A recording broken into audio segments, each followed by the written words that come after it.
Hi friends! This week in Bible, we're going to be learning about David and Jonathan. And this is the same David that we learned about a couple weeks ago with the story of David and Goliath. So remember, David was one of many brothers, and he was the smallest and the youngest out of all of his brothers. But he still defeated the giant Goliath because he had God on his side. He said, I believe in God, and God's going to help me. And he actually defeated the giant, which is awesome.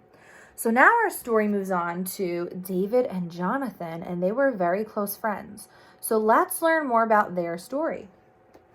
All right, listen closely. Oh, and this story is obviously true because it's written in the Bible, and it comes from 1 Samuel chapters 18 through 20, if you want to read that on your own too with mom and dad. King Saul had a son named Jonathan. David and Jonathan became best friends. One day, Jonathan wanted to show David what special friends they were. He took off his beautiful coat and belt and gave them to David. Jonathan also gave David his sword and bow.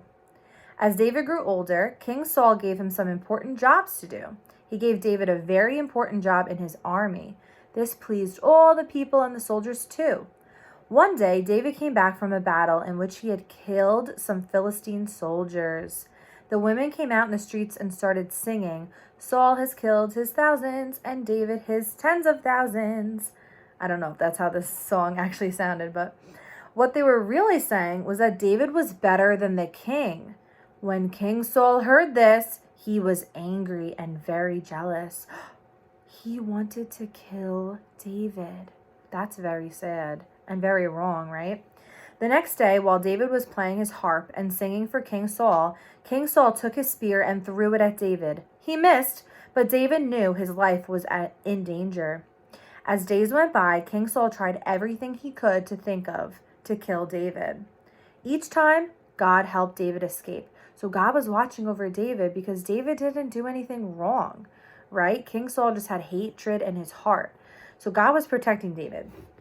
One day, David talked with Jonathan, his best friend, and they came up with a plan. Jonathan would eat dinner with his father to find out if King Saul was going to try to keep killing David. Afterward, Jonathan would take a small boy and go to a field to shoot arrows. David would be hiding behind a rock. If Jonathan shot the arrow and said to the boy, "Look, the arrows are on this side of you, bring them here," then David would know that all was safe and he could come back to the king's home.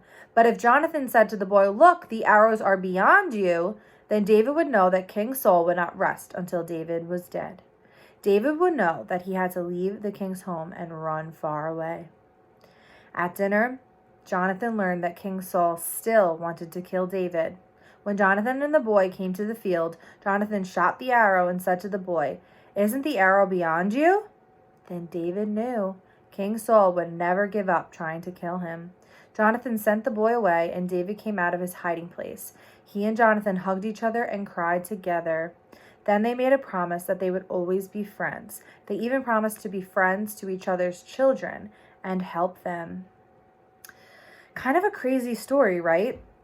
And it's a sad story, but it ends pretty good because even though King Saul still had anger and hatred in his heart, King Saul's son Jonathan loved David and he was his best friend. So he decided to protect him. And it's sad because David had to run away, but at least his life would be spared, right? So it's important to have close friends in your life, right? To have friends that you can talk to about anything and that will be there for you, just like David and Jonathan. So that's our Bible story for today. I hope you enjoyed it and learned something new. All right, bye friends.